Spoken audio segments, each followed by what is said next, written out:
Hello everyone, আসসালামু আলাইকুম। আমি ফারহানা নাসরিন, ফারহানা ফ্যামিলি ব্লগে আপনাদের জানাই স্বাগত। আজকের পর্বে হাজির হলাম হোটেলের মতো কিভাবে নরম তুলতুলে নান রুটি তৈরি করবেন সেই রেসিপি নিয়ে। চলুন তাহলে দেখিনি কিভাবে তৈরি করতে হয়। নান রুটি তৈরি করার জন্য একটা বাটিতে 2টা ডিম নিয়ে নিলাম। এখন এর মধ্যে দিয়ে দিচ্ছি পরিমাণ মতো লবণ, আর সেই সাথে দিয়ে দিচ্ছি চা চামচের 3 চা চামচ পরিমাণ চিনি, আর দিয়ে দিচ্ছি চা চামচের উঁচু করে 1 চা চামচ পরিমাণ কাস্টার্ড পাউডার, আর সেই সাথে দিয়ে দিচ্ছি 1 চা চামচ পরিমাণ বেকিং পাউডার, আর দিয়ে দিচ্ছি 2 চা চামচ পরিমাণ ইস্ট, আর দিয়ে দিচ্ছি 2 টেবিল চামচ পরিমাণ রান্নার রেগুলার তেল, আর দিয়ে দিচ্ছি 3 চা চামচ পরিমাণ পাউডার দুধ। এখন এগুলাকে একসাথে ভালোভাবে মিশিয়ে নিচ্ছি যতক্ষণ না পর্যন্ত চিনিটা ভালোভাবে গলে যাচ্ছে। আপনারা যারা নতুন এসেছেন আমার চ্যানেলে, প্লিজ আমার চ্যানেলটি এখনই সাবস্ক্রাইব করে পাশে থাকা ফলো বাটনে ক্লিক করে দিবেন, আর যারা অলরেডি এই কাজটি করেছেন তাদের জানাই অসংখ্য ধন্যবাদ। ভালোভাবে আমি চিনি, ডিম এগুলো একসাথে মিশিয়ে নিয়েছি। এখন এর মধ্যে দিয়ে দিচ্ছি 1/2 কাপ পরিমাণ কুসুম গরম পানি। পানিটা দিয়ে ভালোভাবে ডিম চিনির সাথে মিশিয়ে নিচ্ছি। এখন আমি এর মধ্যে দিয়ে দিচ্ছি মেজারমেন্ট কাপের 2.5 কাপ পরিমাণ আটা।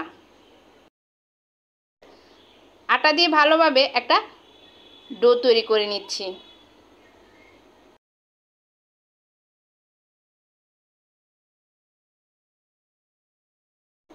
এই ডোয়ের মধ্যে সামান্য পরিমাণ সয়াবিন তেল দিয়ে মিনিট 2 আবারও ভালোভাবে ময়ান করে নিচ্ছি।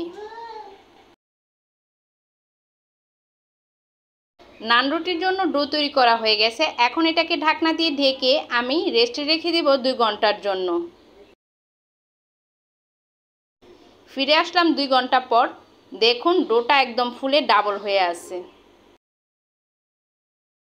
এখন এটাকে আবারও কিছুক্ষণ মথে নিয়ে আমি নান রুটির জন্য ভাগ করে নিচ্ছি। আমি এখানে 8 পিস ভাগ করে নিচ্ছি। আপনারা চাইলে 10টার মতো করে নিতে পারেন, কোনো সমস্যা নেই। এখন 1 পিস নিয়ে এখানে গোল করে একটা রুটি তৈরি করে নিচ্ছি। দেখুন আমি একটা রুটি তৈরি করে নিচ্ছি, বেশি মোটাও না আবার পাতলাও না, ঠিক এরকমভাবে তৈরি করে নিতে হবে। এখন এটাকে সেঁকে নিব, সেই জন্য এক পাশে লবণ পানির সাথে মিশিয়ে ব্রাশের সাহায্যে রুটির এক পাশে লাগিয়ে নিচ্ছি। চুলাতে একটা ফ্রাই প্যান বসিয়ে চুলাটাকে গরম করে যে পাশে লবণ পানি লাগিয়ে রেখেছিলাম সেই পাশটা ফ্রাই প্যানের উপরে দিয়ে দিলাম। ঢাকনা দিয়ে ঢেকে 30 সেকেন্ডের মতো সেঁকে নিচ্ছি। কিছুটা বাবল হয়ে গেছে, এখন এটাকে উল্টিয়ে নিচ্ছি। লবণ পানি লাগানোর জন্য এখন রুটিটাকে এইভাবে সেঁকে নিলে দেখবেন রুটিটা আর পড়বে না। তবে নান রুটিটা লোহার তাওয়াতে খুবই ভালো হয়। দেখুন তৈরি হয়ে গেল কত সহজে হোটেলের মতো ঘরে তুলতুলে নরম নান রুটি। আশা করছি সবার ভালো লেগেছে। ভালো লাগলে ঘরে তৈরি করে খাবেন। সবার সুস্বাস্থ্য কামনা করে আজকের মতো বিদায় নিচ্ছি। আল্লাহ হাফেজ।